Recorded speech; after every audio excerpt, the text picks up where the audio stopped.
台中雾峰的林家，因的起家厝最近搁来翻新，而且伫个起家厝内底来办展览，要互民众再一次来感受到古迹的魅力。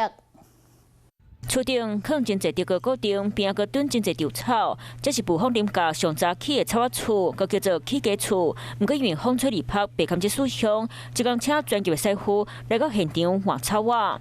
过年特别到雾峰林家将草仔厝顶做翻修，希望带来新气象。最近佮伫内底举办展览，互民众感觉真心惜。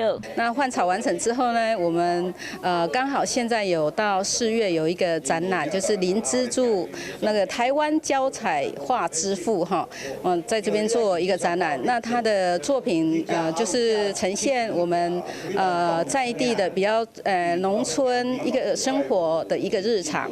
雾峰林家将草仔厝做翻修，预计伫年前得当修理好势，时到民众当免费来看台湾高彩绘之父林之助的作品，嘛同时感受到古迹的水。Hello， 我是易景，想要抢先掌握最及时的新闻资讯吗？赶快订阅、按赞、开启小铃铛，锁定华视新闻的 YouTube 频道。